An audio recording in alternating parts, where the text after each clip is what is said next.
Bonjour à tous. Est-ce que vous seriez capable de changer d'avis? L'apôtre Pierre a été confronté à cette situation, notamment dans le livre des Actes au chapitre 10, et je vous lis le texte. Il y avait à Césarée un homme nommé Corneille, centenier de la cohorte dite italienne. Cet homme était pieux, craignait Dieu avec toute sa maison, il faisait beaucoup d'aumônes au peuple et priait Dieu continuellement.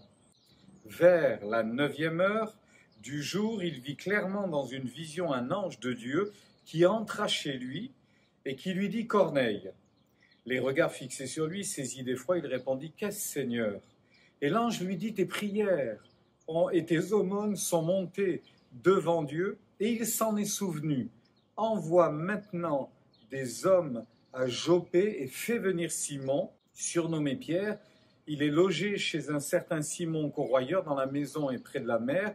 C'est lui qui te dira ce qu'il faut que tu fasses. » Dès que l'ange qui lui avait parlé fut parti, Corneille appela 2 de ses serviteurs et un soldat pieux d'entre ceux qui étaient attachés à sa maison. Et après leur avoir tout raconté, il les envoya à Joppé. Le lendemain, comme ils étaient en route et qu'ils approchaient de la ville, Pierre monta sur le toit vers midi pour prier. Il eut faim et il voulut manger. Pendant qu'on lui préparait à manger, il tomba en extase, il vit le ciel ouvert et un objet semblable à une grande nappe attachée par les 4 coins qui descendait et s'abaissait vers la terre et où se trouvaient tous les quadrupèdes et les reptiles de la terre et les oiseaux du ciel. Et une voix lui dit « Pierre, tue et mange. » Mais Pierre dit « Non, Seigneur, car je n'ai rien mangé de souillé ni d'impur. » Et pour la seconde fois, la voix se fit entendre à lui. « Ce que Dieu a déclaré pur, ne le déclare pas comme souillé. » Cela arriva jusqu'à 3 fois, et aussitôt l'objet fut retiré dans le ciel. Pierre avait des idées arrêtées, qui n'étaient pas fausses en soi, puisque sa tradition, sa culture l'a introduit dans des pratiques, dans des convictions qui sont tout à fait louables, bien évidemment. Mais dans cette situation précise, il va être confronté à un choix. Dois-je rester sur mes positions ou changer d'avis? Et ceci non pas pour un désir personnel, non pas simplement pour une convenance personnelle, mais pour le salut des perdus. L'apôtre Paul dira par ailleurs « Faites-vous tout à tous ». Faites-vous tout à tous. Ça ne veut pas dire que le chrétien que nous sommes, du jour au lendemain, va faire des choses opposées à ce qu'il faisait avant, contradictoires, contraires, véritablement, qui iraient à l'encontre même du témoignage qui aura été rendu. Ce n'est pas cela. Il s'agit tout simplement de mieux saisir et appréhender ce que Dieu veut faire, comment il veut sauver les hommes et par quels moyens il va le faire.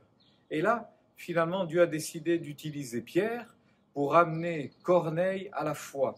La particularité, c'est que Pierre est juif et Corneille, lui, ne l'est pas.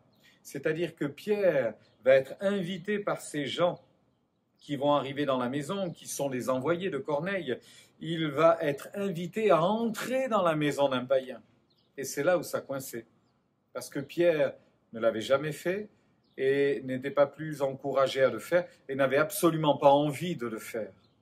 C'est représenté par l'image de cette nappe et ces oiseaux, ces animaux qui sont sur cette nappe. Certains sont déclarés purs, c'est-à-dire mangeables, et d'autres impurs, on n'y touche pas, on ne les mange pas.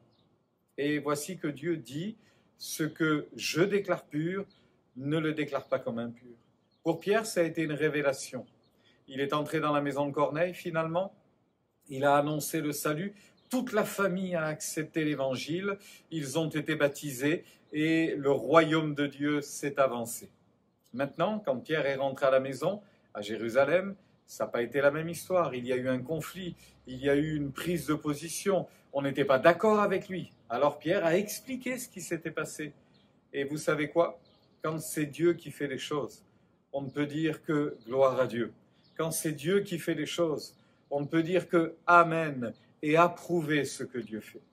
Alors est-ce que vous êtes prêts à changer d'avis dans certaines situations, dans certaines circonstances, si Dieu vous le demande et si cela est utile pour le salut des perdus? Que Dieu vous bénisse et qu'il vous encourage à être un fidèle et juste et bon témoin de l'Évangile.